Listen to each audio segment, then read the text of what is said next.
कि हैदराबाद दारुसलाम में 19 अप्रैल के दिन शाम में 7 बजे से 10 बजे तक all India Muslim personal law board की जानिब से वफ़ अमेंडमेंट बिल 2025 के ख़िलाफ़ एक प्रोटेस्ट मीटिंग, पब्लिक मीटिंग रखी जा रही है और जिसकी सदारत all India Muslim personal law board के सदर मौलाना खालिद सैफुल्लाह रहमानी साहब करेंगे।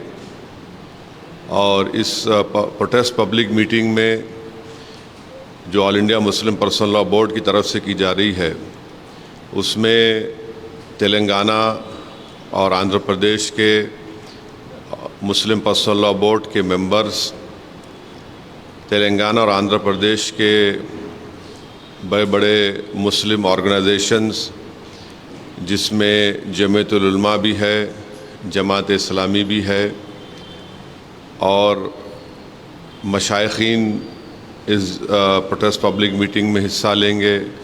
उलमा इकराम इस पब्लिक मीटिंग में हिस्सा भी लेंगे और अपनी स्पीचेस और अपने खिताबात के ज़रिए आवाम को बताएंगे कैसा ये वफ़ अमेंडमेंट बिल वफ़ के मुफाद में नहीं है। और साथ ही साथ हमारी ये कोशिश भी है कि जो पार्लियामेंट वफ़ कमेटी के मेंबर्स हैं हम उनसे भी बात कर रहे हैं और अगर उनका शेड्यूल परमिट करता है तो वो भी आकर 19 अप्रैल के दिन 19 अप्रैल के दिन जो ये पब्लिक मीटिंग होने जा रही है उसमें हिस्सा लेंगे। 19 अप्रैल के दिन मगरिब की नमाज बाजमात दारुसलाम के ग्राउंड में अदा की जाएगी। उस नमाज में जनाब रिजवान कुरैशी साहब जो ख़तीब और इमाम मक्का मस्जिद है नमाज मगरिब पढ़ाएंगे और उसके बाद उनकी खिरत से ही जलसे का आगाज़ होगा। तो ये एक अहम इत्तला मैं आपको बताना ज़रूरी समझता हूँ। और दूसरी बात यह है कि आप जानते हैं कि वफ़ अमेंडमेंट बिल जो नरेंद्र मोदी की सरकार ने लाया है वो अनकॉन्स्टिट्यूशनल है। वो हमारे भारत के आइन के आर्टिकल 14 का, आर्टिकल 15 का, आर्टिकल 25, आर्टिकल 26 और आर्टिकल 29 का एक ग्रेव वायलेशन है। और हम ये समझते हैं कि ये वफ़ अमेंडमेंट बिल वफ़ की प्रॉपर्टीज़ को बचाने के लिए नहीं लाया जा रहा है। वफ़ की प्रॉपर्टीज़ पर जो एंक्रोचमेंट हो चुका है उन एंक्रोचर्स को हटाने के लिए नहीं लाया जा रहा है। वफ़ प्रॉपर्टीज़ की रेवेन्यू या आमदनी में इजाफ़ा करने के लिए नहीं लाया जा रहा है। ना ही ये मुसलमानों के मुफाद में है, बल्कि ये तमाम अमेंडमेंट्स जो किए गए हैं बीजेपी और एनडीए के सपोर्टिंग पार्टीज़, चाहे वो टीडीपी हो, जेडीयू की नीतीश कुमार हो, चंद्राबाबू नायडू हो, चिराग पासवान हो, जयंत चौधरी हो, मांझी साहब हो या फिर कुमारस्वामी हो, तो इनकी सपोर्ट से बीजेपी ने एक काले क़ानून को बनाया है। और ये इस बात को बताता है कि मुसलमानों पर बीजेपी उनको शक की निगाहों से देखती है। और इसलिए देखती है क्योंकि हिंदू धर्म के एंडोमेंट बोर्ड में, जैन धर्म के एंडोमेंट बोर्ड में, सिख धर्म के एंडोमेंट बोर्ड में यहाँ पर सिर्फ उन्हीं के मज़हब का मानने वाला उसका मेंबर बन सकता है। इन धर्म के बोर्डों में लिमिटेशन एक्ट अप्लाई नहीं होता। इन धर्मों में बाय यूसेज वो उस धर्म की प्रॉपर्टी बन सकती है और इन धर्म के बोर्डों में दूसरे धर्म के मानने वाला भी उनको अपनी प्रॉपर्टी दे सकता है। ये तमाम चीज़ें इस अमेंडमेंट बिल के ज़रिए नरेंद्र मोदी की सरकार ने मुसलमानों के इस धर्म के बोर्ड से छीन ली हैं। हम हमारे इस देश के हिंदू भाइयों को ये बताना चाहेंगे, सिख भाइयों को बताना चाहेंगे और हमारे जैन भाइयों को बताना चाहेंगे कि जब आप अपने धर्म के बोर्ड में सिर्फ अपने ही धर्म के मानने वालों को मेंबर बना सकते हैं और दूसरे धर्म का नहीं बन सकता है, तो कैसे मुस्लिम धर्म का ये वक्फ बोर्ड, जो एक प्योर रिलीजियस इंस्टीट्यूशन है वक्फ बोर्ड, उसमें कैसे मोदी सरकार दूसरे धर्म के लोगों को मैंडेटरी 2 लोगों को बनाने का एक प्रोविज़न रखती है। और जब आपके पास लिमिटेशन एक्ट अप्लाई नहीं होता है, जिसके ज़रिए से अगर हिंदू एंडोमेंट बोर्ड की प्रॉपर्टी पर, जैन धर्म की प्रॉपर्टी के ऊपर, गुरुद्वारा प्रबंधक कमेटी के प्रॉपर्टी के ऊपर अगर कोई नाजायज़ कब्ज़ा करता है तो उसको आप कभी भी निकाल सकते हैं। वो मुस्लिम धर्म के एंडोमेंट बोर्ड पर लिमिटेशन एक्ट अप्लाई करके नरेंद्र मोदी की सरकार एंक्रोचर को मालिक बनाना चाह रही है एडवर्स पोजेशन की बुनियाद पर। और फिर आर्टिकल 26 के तहत हर रिलीजियस डिनोमिनेशन को अपने रिलीजियस चैरिटेबल ऑर्गेनाइजेशन बनाने का इख्तियार मिलता है, उसको एडमिनिस्टर करने का इख्तियार मिलता है और मूवेबल और इमूवेबल प्रॉपर्टीज़ को हासिल करने का इख्तियार मिलता है। ये मुसलमानों से छीना जा रहा है। और आपको मैं बार बार समझा रहा हूँ कि इस मुस्लिम धर्म के इस बोर्ड में जो अमेंडमेंट्स नरेंद्र मोदी की सरकार ने और चंद्रबाबू नायडू, नीतीश कुमार, चिराग पासवान, जयंत चौधरी, मांझी साहब ने और कुमारस्वामी ने किया है, उसमें सेक्शन 3D आप पढ़िए। सेक्शन 3D को जब पार्लियामेंट में ये बिल डिबेट हो रहा था, उसको बुज़दिली से अमेंडमेंट को पेश किया गया। और अमेंडमेंट क्या बोलता है कि जो भी मस्जिद, दरगाह, खानखा, आशुरखाने, इमाम बाड़े आर्कियोलॉजिकल सर्वे ऑफ इंडिया के तहत प्रोटेक्टेड और एंशिएंट मॉन्यूमेंट रहेंगे, अब ये बिल बनने के बाद उनका register as a waqf property नहीं होगा।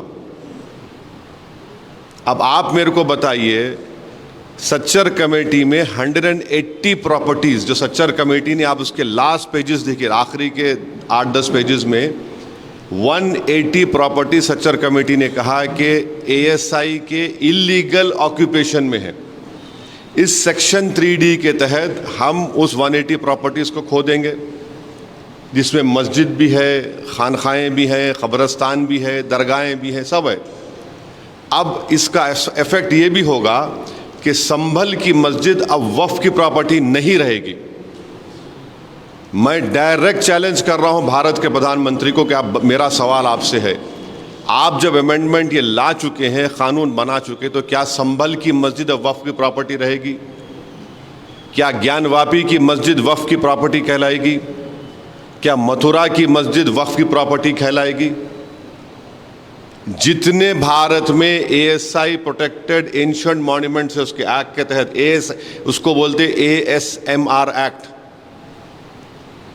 जिसमें हमारे शिया भाइयों के इमाम बाड़े भी हैं, आशुरखाने भी हैं, दरगाहें भी हैं। अब आप बताइए, इससे वक्फ को छीन नहीं रहे आप? और झूठा प्रोपेगेंडा बीजेपी करी, नहीं कुछ नुकसान नहीं होगा। फिर सेक्शन 2 पढ़ो उसका आप। सेक्शन 2 में लिखा गया कि इस एक्ट से पहले जो ट्रस्ट थे जिनका मकसद वक्फ की तरह हो, और इस एक्ट के बाद जो ट्रस्ट हैं जिनका मकसद वक्फ की तरह, वो ट्रस्ट में रहेंगे। वो क्यों लाया गया?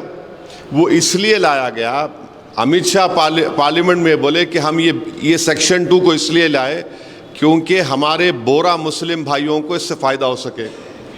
वो भी उनको धोखा दिए बोरा मुस्लिम भाइयों को, उस प्रोविज़न में बोरा का जिक्र ही नहीं है।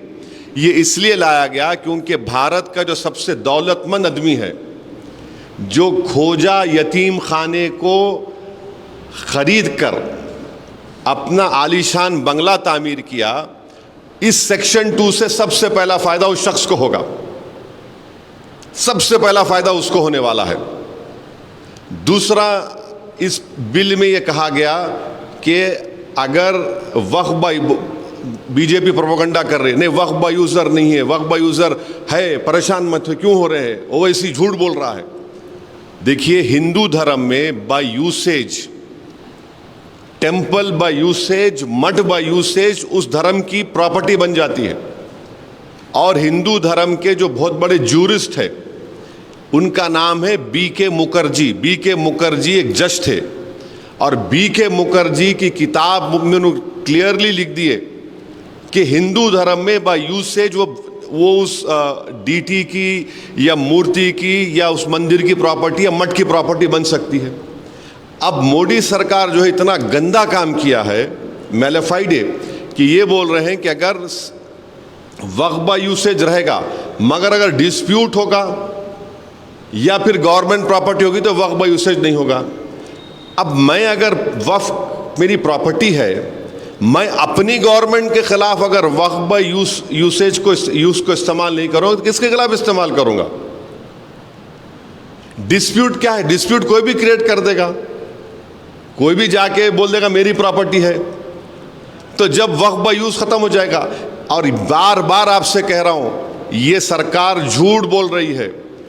राम मंदिर के जजमेंट में, बाबरी मस्जिद राम मंदिर जजमेंट में सुप्रीम कोर्ट ने कहा वक्फ बाय यूज होगा, बाज़ाब्ता उन्होंने बताया कि उसका एविडेंस ये होगा, उसका पोजेशन होना चाहिए। वक्फ बाय यूज को सुप्रीम कोर्ट ने बाबरी मस्जिद राम मंदिर में अपहेल्ड किया है, और ये सरकार उसमें बोल रही कि नहीं डिस्प्यूट और गवर्नमेंट प्रॉपर्टी होगा। तो सच्चर कमेटी में दिल्ली के 120 प्रॉपर्टीज जो गवर्नमेंट के कंट्रोल में है, सच्चर ने कमेटी ने कहा कि under the illegal occupation of the government, Delhi government, this should be return to the Delhi waqf board, Delhi waqf board वापस करना चाहिए। और सच्चर कमेटी ने कहा कि उस 120 सिर्फ दिल्ली के प्रॉपर्टीज की 2007 में मार्केट वैल्यू 8,000 करोड़ रुपये है, 8,000 करोड़। अब जब ये वक्फ बाय यूज का प्रोविजन आएगा, लॉ बन गया, 120 प्रॉपर्टीज चले गए मेरे, जिसमें दरगाहें भी हैं, जिस पार्लियामेंट के सामने की मस्जिद है, जिसके इमाम रामपुर के मेंबर ऑफ पार्लियामेंट मौलाना मुहिबुल्लाह साहब हैं, वो चले गए। अब कल गवर्नमेंट बोले नहीं मस्जिद तुम्हारी नहीं, हमारी प्रॉपर्टी है, लगा दिए, तो उसमें तो खत्म ही हो गया। अब दूसरा ये है कि अगर मैं जाकर ASI के मॉन्यूमेंट से मेरे, जो सच्चर ने कहा, मैं जाके बोलूंगा गवर्नमेंट ने बिल में क्या किया कि गवर्नमेंट का डेफिनेशन जो होता है उसको इतना इनलार्ज कर दिया कि उसमें पब्लिक सेक्टर अंडरटेकिंग्स भी आ गए।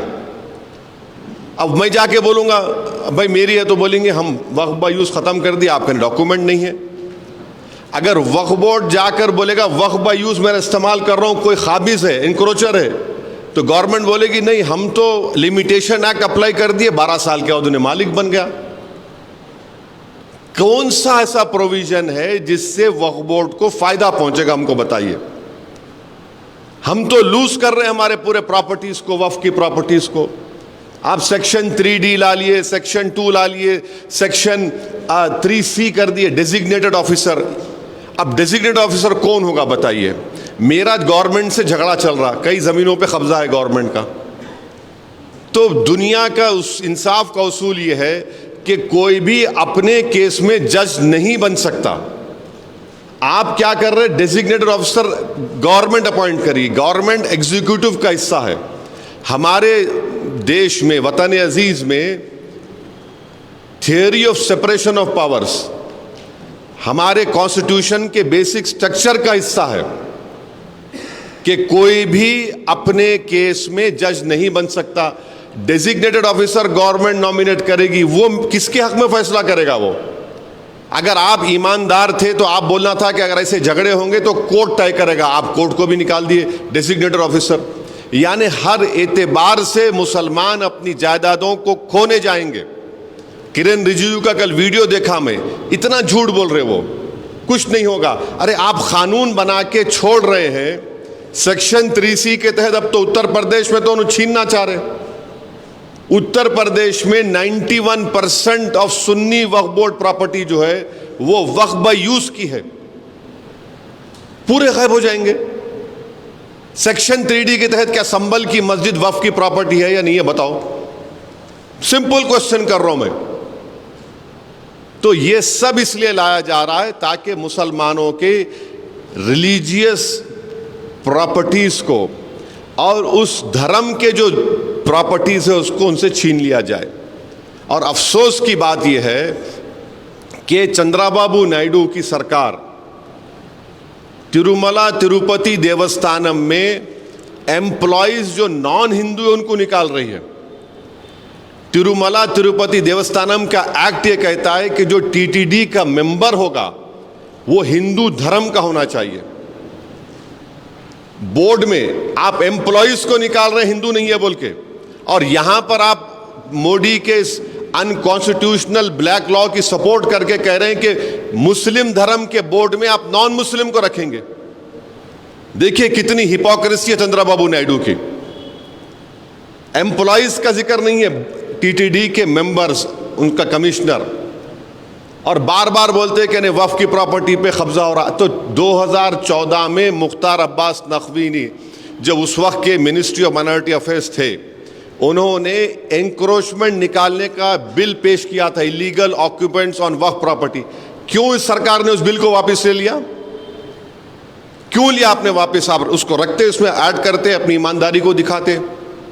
अच्छा, आपको जानकर एक और तकलीफ होगी कि कलेक्टर अगर किसी मुतवल्ली को कोई ऑर्डर देगा कि आप ये काम करिए और मुतवल्ली नहीं सुनता तो कलेक्टर उसको 6 महीने की सजा दे सकता।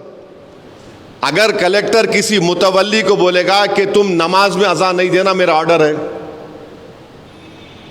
मैं बोल रहा हूं आपको, आप बोलेंगे ऐसा कैसा कर सकते, ऐसा हो सकता, हो रहा है, तो मुतवल्ली जेल को चले जाएगा। कलेक्टर वेरीफाई करने के बाद ही कोई प्रॉपर्टी वक्फ में जा सकती। ये कैसा होगा? तो वक्फ बोर्ड को आप तो पोस्ट ऑफिस बना के रख दिए। Waqf board has become a post office कि वक्फ बोर्ड को इख्तियार ही नहीं है। अच्छा, अब इस कानून बनने के बाद 6 महीने के अंदर, विद इन 6 मंथ्स, आपको पूरे प्रॉपर्टीज को पोर्टल पर रजिस्टर करना पड़ेगा। इंडियन ट्रस्ट एक्ट पढ़ लो आप, उसमें प्रोविजन है ही नहीं पोर्टल का। हिंदू धर्म में नहीं है, एंडोमेंट बोर्ड में, गुरुद्वारा प्रबंधक कमेटी में नहीं है। क्यों आप यहां पर कर रहे हैं? इसलिए कर रहे हैं कि जब आप पोर्टल पर रजिस्टर करने जाएंगे, मिसाल के तौर पे हमारे शौकत साहब सीनियर फोटोग्राफर हैं, ईश्वर रेड्डी साहब भी है।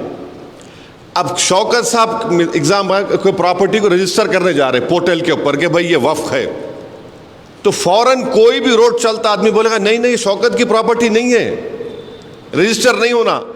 अब होता क्या, इस बिल में पढ़ो, कलेक्टर अगर शौकत की प्रॉपर्टी के खिलाफ मिसाल के तौर पे इंक्वायरी ऑर्डर कर दिया, जैसा इंक्वायरी ऑर्डर कर रहा वो वक्फ प्रॉपर्टी नहीं रहेंगी। It will not be a Waqf property till the completion of inquiry.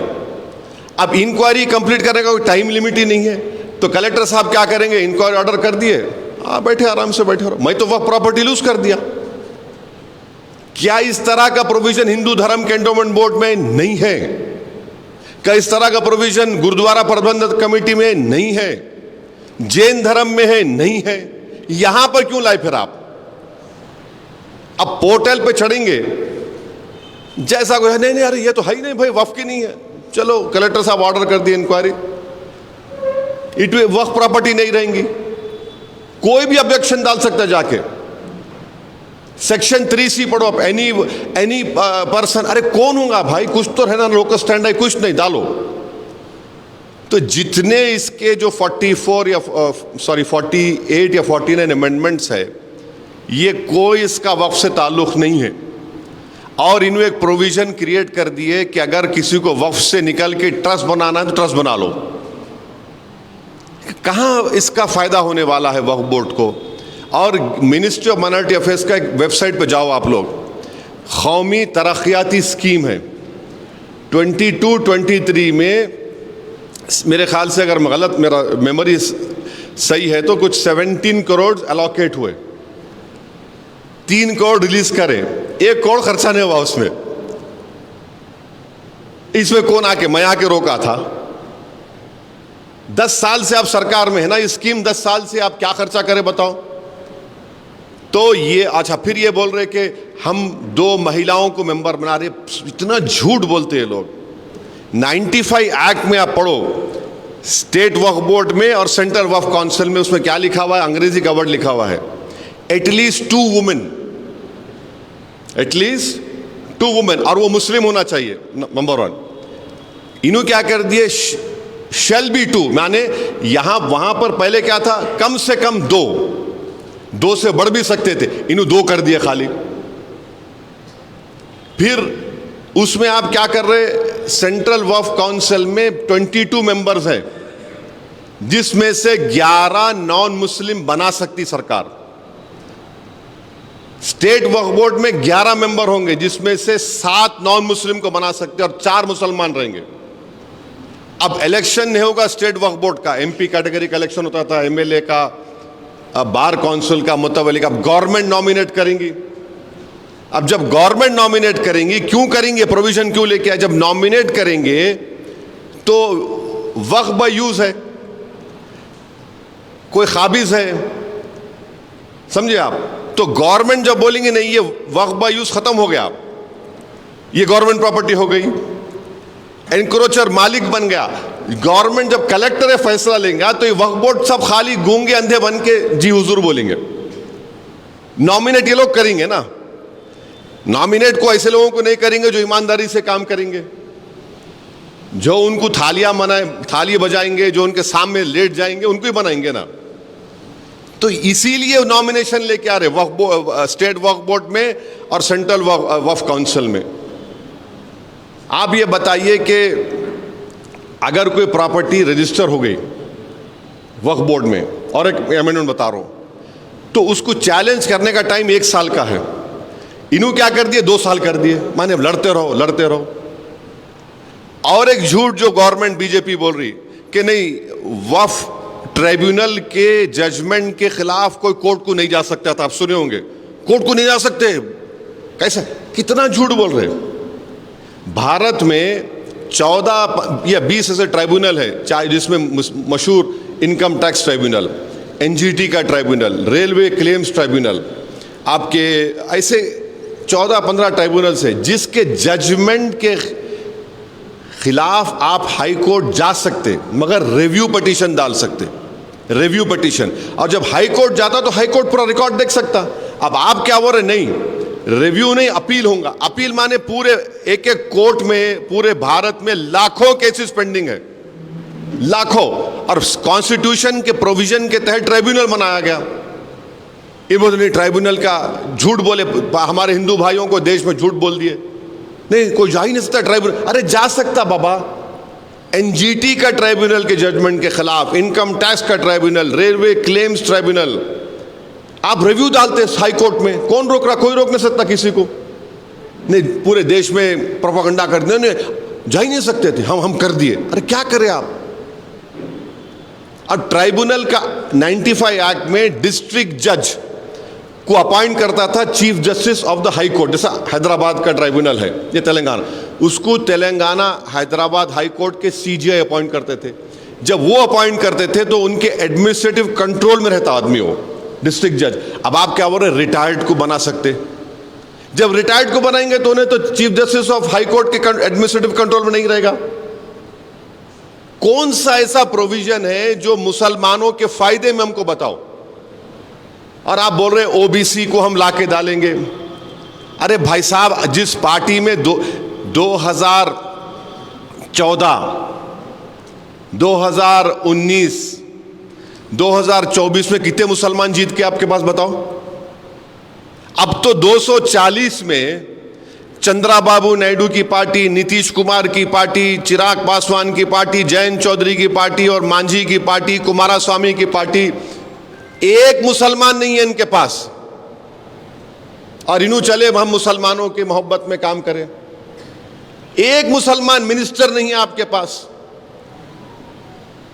कौन सा मुसलमानों की मोहब्बत में आप काम करने जा रहे हैं?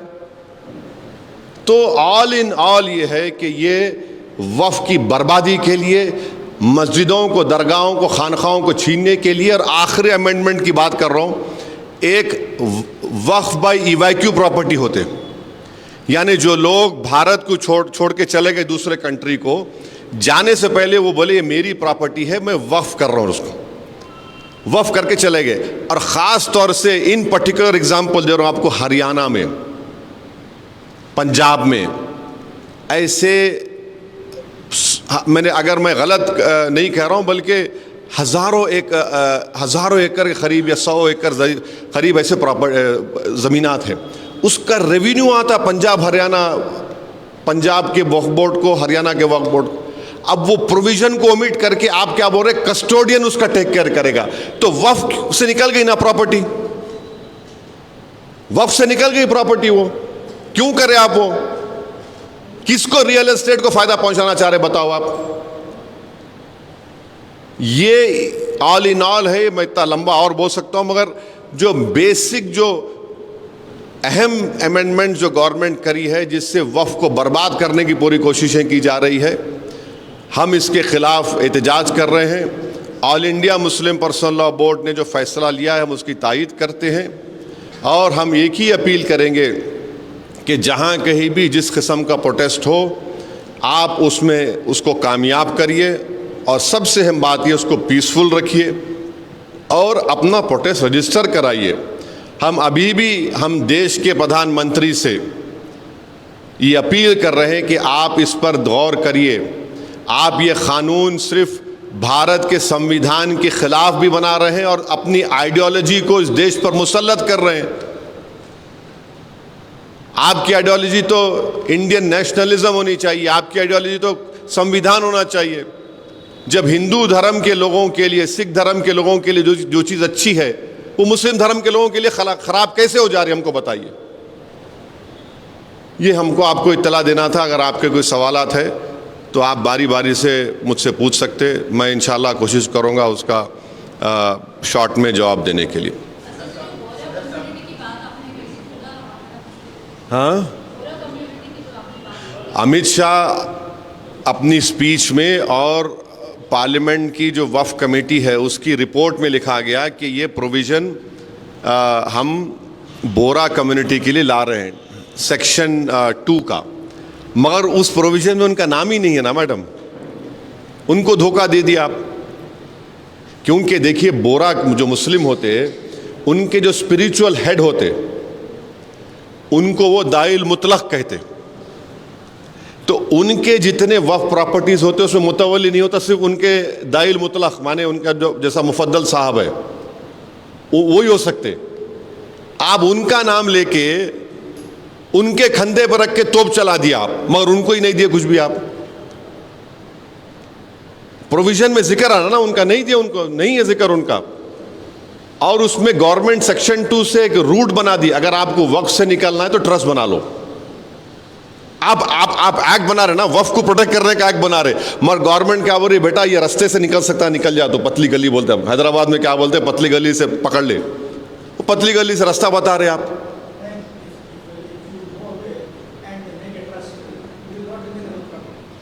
They are saying if you create a trust now, you can come out of वक्फ। अब आप बताइए, is this in the interest of Waqf? आप पूरा बाजा बजा रहे हिंदू भाइयों में जाके, और हम ऐसा कर दिए। अरे तुम रास्ता बता रहे निकलने का, तुम कैसा रास्ता बनाते हैं ट्रस्ट का? एक मिनट, आप पूछिए ईश्वर जी। क्या कहा? देखिए, मैं वेस्ट बंगाल गवर्नमेंट का स्पोक्स पर्सन नहीं हूँ ईश्वर रेड्डी साहब, अनफॉर्चुनेटली। नहीं, मैं किसी गवर्नमेंट का भी स्पोक्स पर्सन नहीं हूँ। मैं अपनी पार्टी की तरफ से ये बात करने के लिए आया हूँ, और वेस्ट बंगाल की जो सरकार है उनके पास कॉम्पिटेंट लोग हैं, और मुझे यकीन है कि वो कॉम्पिटेंट लोग आपके सवाल का बेहतरीन जवाब दे सकते हैं। और आपको सिर्फ एक टेलीफोन कॉल करना है उनको, आप कॉल करो, बोल देते आप। हाँ हाँ हाँ,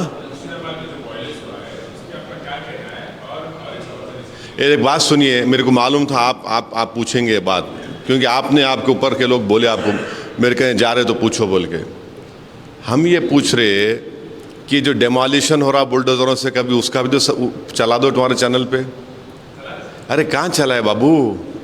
एक पूना महाराष्ट्र में एक गरीब की झोपड़ी थी, इंडिया पाकिस्तान का क्रिकेट मैच हुआ, कोई झूठा इल्ज़ाम लगा दिए कि वो एक 14 साल का बच्चा कुछ नारा लगाया, उसको बुलडोजर लगा के तोड़ दिए। अभी उसका भी तो पूछ लो प्यारे। वायलेंस को हम कंडेम करते आए, कंडेम करते रहेंगे। मैं अभी आपको बोला कि प्रोटेस्ट होना मगर पीसफुल होना, किसी भी किस्म का वायलेंस जो होगा वो कंडेमनेबल है। वायलेंस नहीं होना चाहिए, पीसफुल प्रोटेस्ट होना चाहिए।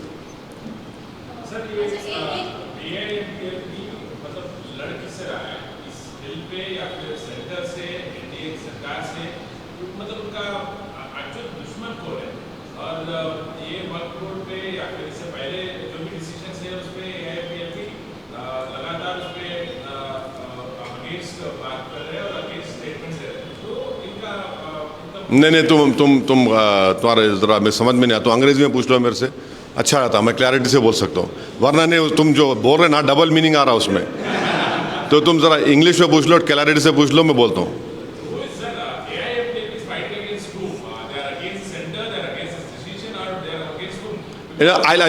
Just hold on.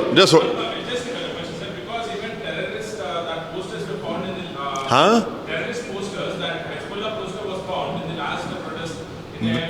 Where? No. See, you are trying to enlarge an issue. All India Muslim Personal Law Board has taken a decision to protest against this black unconstitutional Waqf amendment law that has been made by the Narendra Modi government.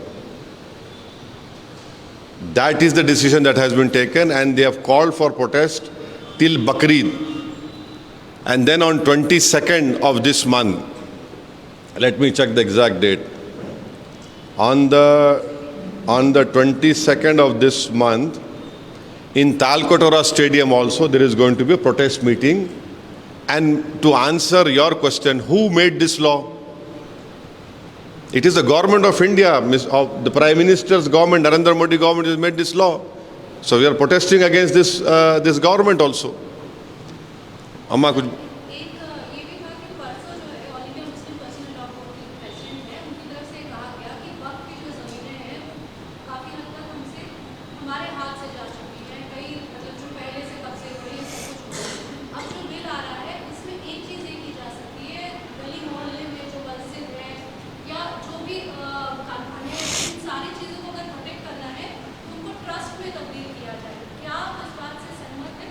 नहीं, मैं अपनी बात कर रहा हूँ।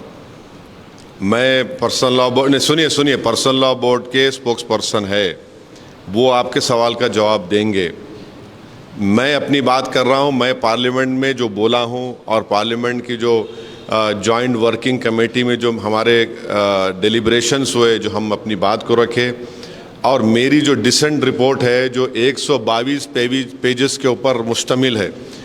My dissent report is publicly available. I would request each and every right-thinking Indian to please read it.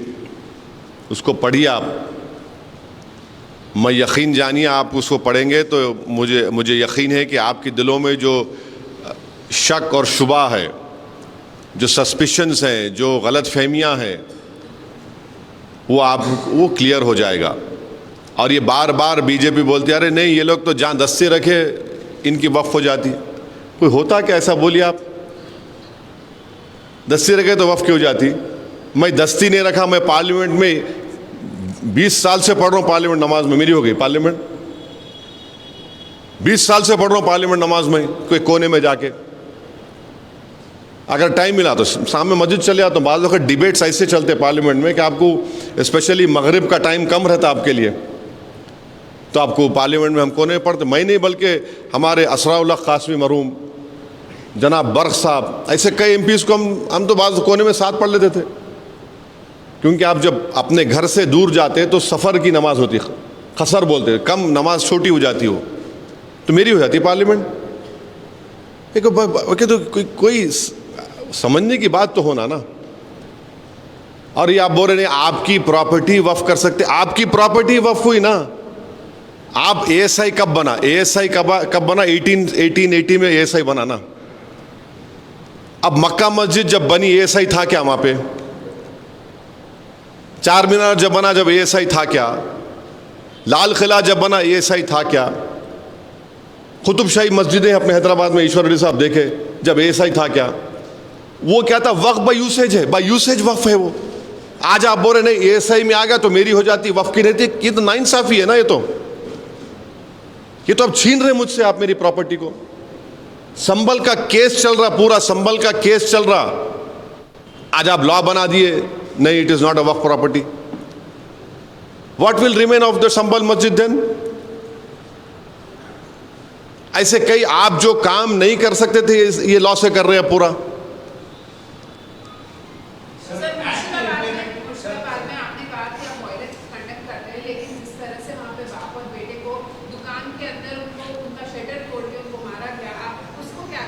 Madam, चाहे पीलू खान हो, इखलाक हो, अतीक अहमद हो, मुख्तार अंसारी की मौत हो, चाहे कहीं भी मॉब लिंचिंग होती हो, चाहे मुर्शिदाबाद के उस बाप बेटे को मारा गया हो, और फिर एक पुलिस फायरिंग के आप क्यों नहीं बोल रहे एक मुसलमान मरा उसमें? आप बोलो ना, पूरा बोलो ना मैडम। दो लोग ऐसा मरे, पुलिस फायरिंग में मुसलमान मरा। हम हर वायलेंस को कंडेम करते हैं, बल्कि हम तो नाथूराम गोडसे जो करा उसको भी कंडेम करते हैं। इस देश का सबसे पहला आज़ाद हिंदुस्तान का टेररिस्ट था तो नाथूराम गोडसे था। और इस देश में पिछले 10 साल में तो 11 साल में तो मुसलमानों के खिलाफ नफरत को इंस्टीट्यूशनलाइज कर दिया गया है, इंस्टीट्यूशनलाइज कर दिया गया है। अब हमको ये बात समझ में नहीं आ रही कि आप लोग इतनी देर से कोई ये सवाल नहीं कर रहा कि ज्योतिबाई फूले के ऊपर पिक्चर बन रही है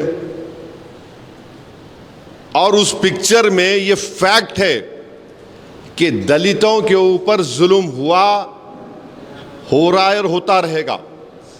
उस जमाने में ज्योतिबाई फूले और सावित्रीबाई फूले जब अपनी तहरीक का आगाज किए थे तो उस जमाने में दलित जो है अपने इस सीने के सामने एक क्ले पॉट को लगा के और अपने पीठ के पीछे एक झाड़ू को लगा के, चाहे जब वो चलता था तो अपर कास्ट के लोग जो थे वो ये बोलते थे कि तू हमारी जमीन पर नहीं चला ना, थूकना। तो उन्हें थूकता था बेचारा तो अपने उस क्ले पॉट में, और पैरों के खदमों को अपनी झाड़ू से साफ करता था। उस सीन को निकालो, बोल रही गवर्नमेंट ऑफ इंडिया ये। यानी नरेंद्र मोदी हर पिक्चर को प्रमोट करते, क्यों नहीं पिक्चर को प्रमोट कर रहे ज्योतिबाई फूले के पिक्चर को? हिस्टोरिकल फैक्ट है ना ये कि अपर कास्ट के लोग उस जमाने के दलितों को बोलते तुम हमारी बस्ती में आ रहे तो अपने गले में क्ले पॉट रखो और पीछे झाड़ू लगा के, ताकि तुम्हारे कदमों के निशान मिटते जाए और तुम थूकना है तो उसमें थूको। ये फैक्ट है, ये कौन डिनाई कर सकता? नरेंद्र मोदी पिक्चर प्रमोट करे ना, कौन से पिक्चरों को प्रमोट करे? ये पिक्चर को प्रमोट करो। क्यों CBFC बोल रही कि निकालो ये सीन, निकालो वो सीन, निकालो वो सीन निकालो? क्योंकि अपर कास्ट के लोगों को तकलीफ हो रही। ये कौन सा इंसाफ है बताइए आप? हम पूरे अपर कास्ट को नहीं बोल रहे, उस जमाने में जो अपर कास्ट के लोगों ने किया हम उसको बोल रहे हैं, वो फैक्ट है ना। आप उसका सवाल ही नहीं कर रहे। ये फैक्ट है, ये भी देख लो आप जरा।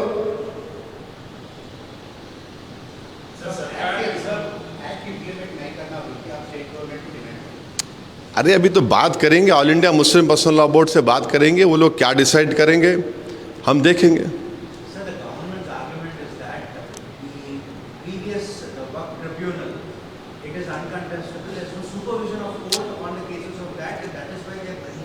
Please understand, this government believes in theory of confusion and they are not telling you the full truth.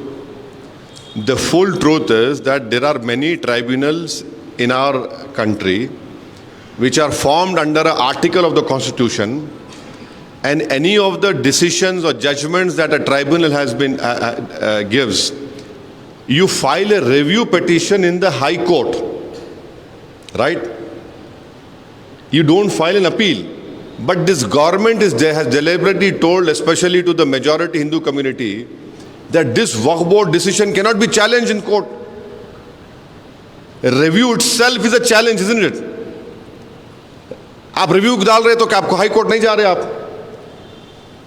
अच्छा, इनकी झूठ की मिसाल एक और देख लो आप। गुजरात का एक मिसाल देते हैं लोग, सूरत का। सूरत में क्या बोलते हैं, सूरत का म्युनिसिपल कॉरपोरेशन को वक्फ बोर्ड ने वक्फ प्रॉपर्टी डिक्लेयर कर दिया। वक्फ बोर्ड बोला कि वो मुगल सराय है, मगर ये जब ट्राइब्यूनल में गया तो ट्राइब्यूनल बोला ये वक्फ प्रॉपर्टी नहीं है। तारीफ करो ना बॉस। वहां वक्फ बोर्ड, गुजरात का वक्फ ट्राइब्यूनल ने कहा कि वक्फ प्रॉपर्टी नहीं है ये,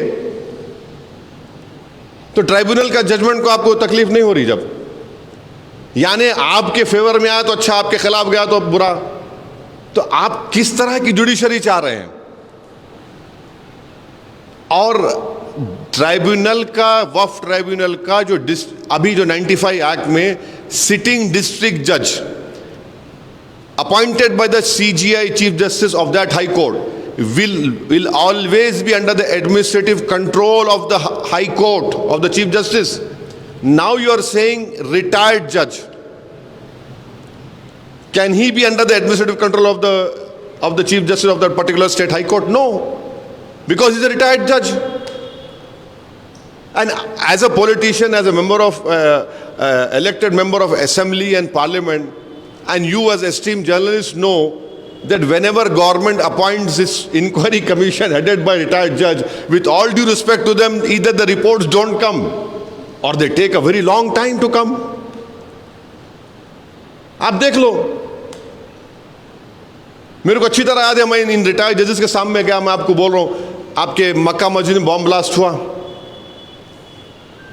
ब्लास्ट हुआ, उसमें गोलियां लगी, बच्चों को शहीद हो गए, एक रिटायर्ड जज साहब को बनाए, हमारे एडवोकेट शफीक महाजिर साहब को हम साथ लेके वहां पे गए, बेहतरीन जिरा करे वो। रिपोर्ट अब तक नहीं आई बाबू, रिपोर्ट आई नहीं अब तक। 1998-99 में या 2003 में तालाब कट्टे में फायरिंग हुई, एक औरत अपने घर में बच्चे को दूध पिला रही थी, डेथ हो गई उसकी। रिटायर्ड जज को बनाया, उनका इंक्वायरी चली जीएचएमसी ऑफिस में, मैं गया वहां पे कई हियरिंग में, क्या हुआ रिपोर्ट का मेरे को नहीं मालूम। मैं ये नहीं कोई उंगली नहीं उठा रहा हूं, आपको एक दो एग्जाम्पल दे रहा हूं। ट्राइब्यूनल में अगर जब डिस्ट्रिक्ट जज अपॉइंट होता है, chief justice of high court का, उनके एडमिनिस्ट्रेटिव कंट्रोल में होता है। अच्छा, हिंदू धर्म के एंडोमेंट बोर्ड में समरी एविक्शन पावर्स है, एंक्रोचमेंट को निकाल सकते, यहां पे नहीं दे रहे आप। और अभी वक्फ बोर्ड का प्रॉब्लम क्या, अगर वक्फ बोर्ड कोई केस सुप्रीम कोर्ट में जीत गया, शौकत मिसाल तौर पे केस जीत गए ईश्वर रेड्डी के खिलाफ, मैं दोस्ती में बोल रहा हूं, तो जीतने के बाद भी, सुप्रीम कोर्ट से जीतने के बाद भी मेरे को एग्जीक्यूटिव पिटीशन, ईपी पिटीशन यहां आके डालना पड़ता है, यहाँ पे हाई कोर्ट में, यहाँ के लोकल कोर्ट में। आप जीतने पर नहीं आती आपको ईपी डालना पड़ता है यहाँ पे। इतना रेगुलेशन है वक्फ बोर्ड में, इतना रेगुलेशन है।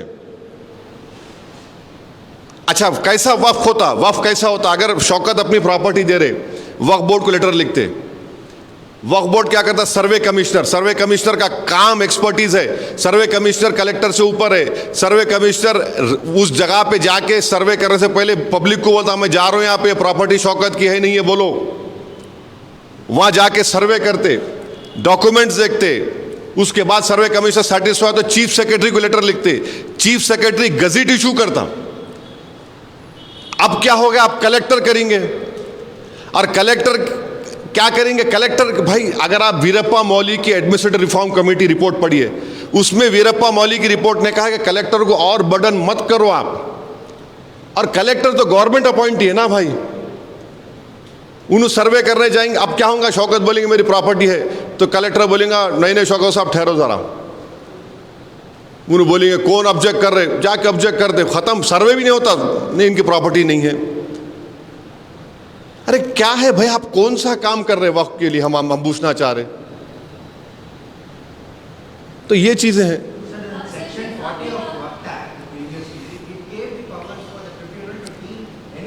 No, you listen to me. Section 40, I'll tell you the truth. You should go and read the answers given by the Ministry of Minority Affairs to the Waqf Parliament Committee.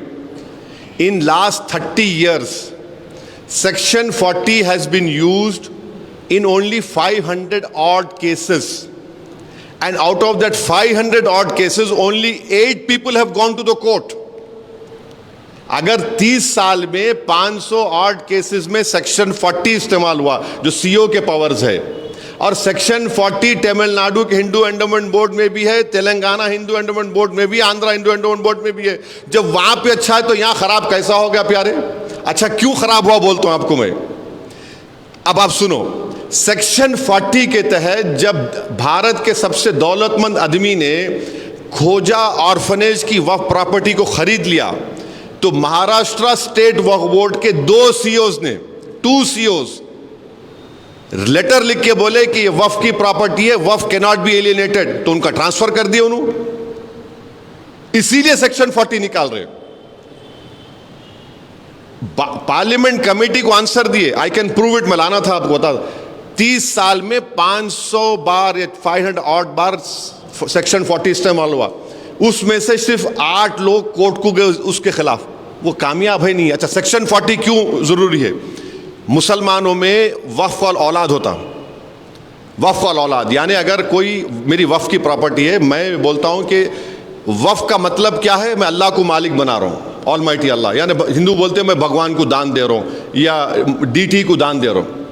मैं ये बोलता हूं कि मालिक तो अल्लाह रहेगा, मगर इसका जो बेनिफिशियरी आएगा वो मेरे बच्चों में डिस्ट्रीब्यूट होना। वक्फ वाल औलाद है, हैदराबाद में बहुत है। तो अब गवर्नमेंट क्या बोल रही है, नहीं वक्फ वाल औलाद उस वक्त नहीं होगा जब अगर आप बच्ची का हक मान रहे, मार के दे रहे, बच्ची का हक मार के दे रहे। अरे भाई अगर कोई हिंदू, कोई सिख, कोई जैन, कोई मुसलमान भगवान अल्लाह मूर्ति के नाम पे या गुरु नानक के नाम पे, किसी गुरु के नाम पे अपनी प्रॉपर्टी को दे रहा है, उसमें बेटा बेटी का दोस्त का क्या मामला आ रहा? मैं दे रहा हूं ना भाई, मैं दे रहा हूं, उनको दे रहा हूं, मैं अल्लाह को दे रहा हूं, मैं भगवान को दे रहा हूं, मैं ईश्वर को दे रहा हूं, उसमें बेटा बेटी कैसे आएंगे? हम भारत के प्रधानमंत्री से पूछना चाह रहे हैं, अगर प्राइम मिनिस्टर केयर्स फंड को कोई अपनी प्रॉपर्टी दे रहा तो क्या उसमें बोल रहे बेटियों को हिस्सा मार के नहीं देना बोल के? पीएम केयर्स फंड में आप ये नहीं बोलते I can give anything I want, क्या उसमें प्रोविजन है उन्होंने गर्ल्स का आप हिस्सा मार के नहीं दे सकते?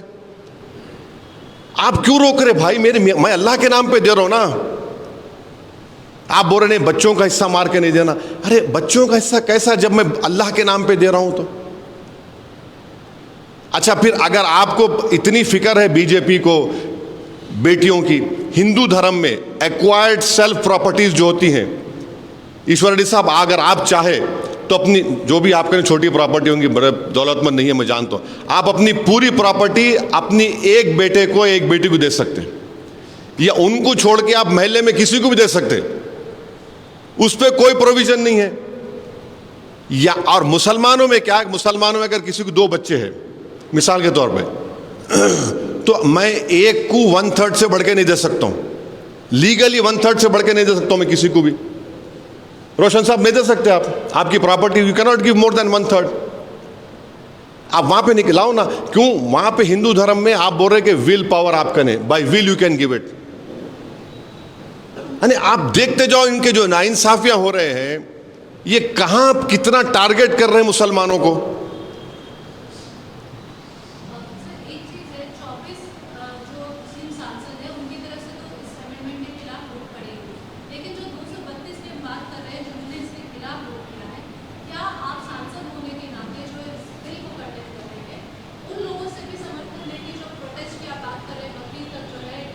नहीं मैडम देखिए, वो लोग तो पार्टी विप की बुनियाद पे और पार्टी डिसीजन की बुनियाद पे अपना फैसला लिए ना, तो उनको नहीं हम तो आज भी बोल रहे हैं कि आप जो काम करें गलत काम करें। चंद्रबाबू नायडू जो है, चंद्रबाबू नायडू मैं समझता था कि बहुत हिस्ट्री के अच्छे स्टूडेंट हैं। मैं 94 से 2004 तक एमएलए था। ईश्वर रेड्डी साहब के बाल काले थे, शौकत साहब के बाल काले थे, मेरे भी बाल काले थे। जब 1999 में चंद्रबाबू नायडू कुलाटी मार के, सेकेंड टाइम कुलाटी मार के अटल बिहारी वाजपेयी को सपोर्ट करे। 2002 गुजरात हुआ। ईश्वर रेड्डी साहब आप मेरे को करेक्ट करना, नहीं नहीं नहीं, 100 टन चावल लेके बोले मेरे को 100 टन चावल मिले, बोले नहीं बोले। आप देख लो, हजरत गूगल पे जाके देखो आप। 2002 में गुजरात को में सपोर्ट करे जब बीजेपी को, 2004 से लेके 2014 तक चंद्रबाबू नायडू पावर में नहीं थे। अब चंद्रबाबू नायडू ऐसा रॉन्ग डिसीजन लेके अपने बेटे लोकेश का फ्यूचर परेशान कर दिए। वो उन्होंने तो 76 के हो गए ना आप, हाँ 70 और 75। अरे वो बच्चे का फ्यूचर है ना बाबू साहब। आप गलती करें 10 साल, अच्छा डिवीजन ऑफ तेलंगाना आंध्रा के बाद ही पावर में आए ना आप। अगर डिवीजन नहीं होता तो आप आते ही नहीं थे। तो इतनी बड़ी गलती कर दी है। नीतीश कुमार, बिहार का एंडोमेंट बोर्ड जाके देखो आप, 1950 का एंडोमेंट बोर्ड का कानून है, उसमें क्या बोल रहे, खाली हिंदू मेंबर बन सकता। अच्छा, कॉन्स्टिट्यूशन में आर्टिकल 25 में हिंदू के डेफिनेशन में हिंदू है, सिख है, बौद्ध है, जैन है। बिहार में आके क्या बोल रहा, ओनली हिंदू, यानी सिख भी नहीं बन सकता उसमें। हमारे हिंदू भाइयों को हम बोल रहे कि भाई जब आपके लिए अच्छा है तो हमारे लिए बुरा क्यों है? ठीक है, आप असदुद्दीन ओवैसी से नफरत करो, रोज गाली दो मेरे को उठ के, रोज SMS करके गाली दो, मेरी फोटो को देख के थूक लो, आप जो करते करो, मगर ये तो समझो आपको ऊपर वाला भगवान अल्लाह आपको दिमाग दिया ना, सोचो आप ये। आखिर ये नाइंसाफी नहीं है, डिस्क्रिमिनेशन नहीं है, तो फिर क्या है बोलिए आप? ये सौतेला सुलूक है हमारे से।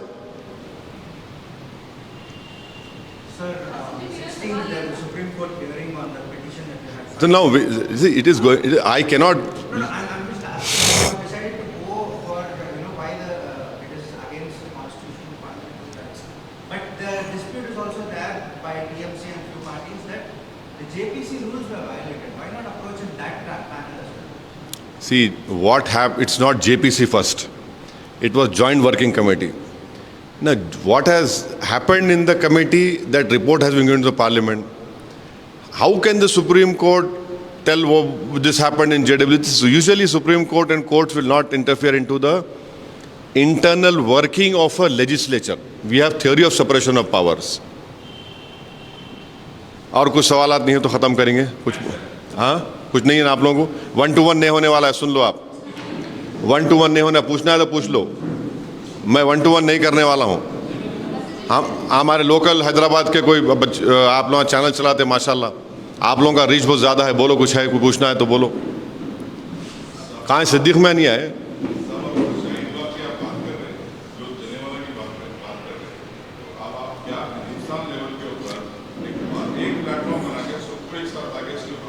देखिए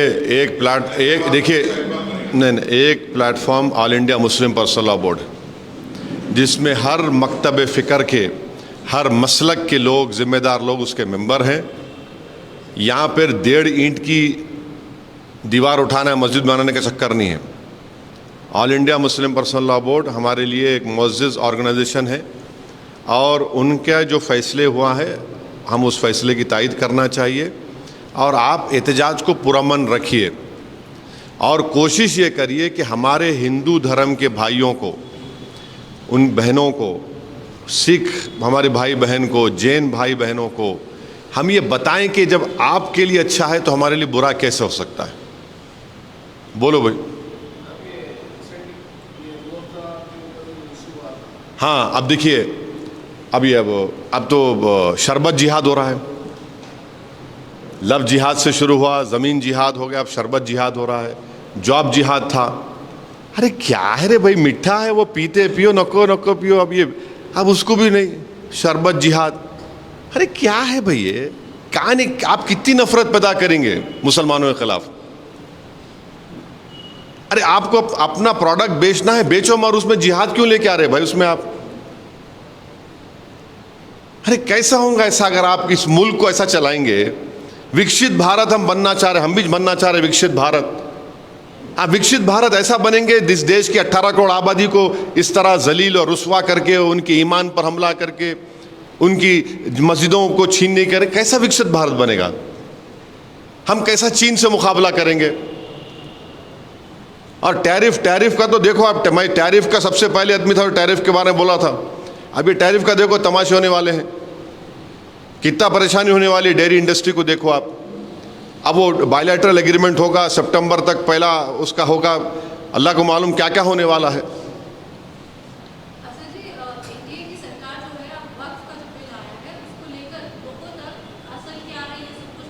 अरे असल क्या ये बोल दिए ना इतने पूरा, इसीलिए हम लोग उर्दू में बोलते अलीफ से लेके वस्सलाम तक पूरा खोल दिए, खोल खोल के बोल रहे, पूरा एक्सपोज कर दिए। अरे देखिए मैडम, पहले क्या बोलते थे, इस्लाम में वक्फ नहीं है।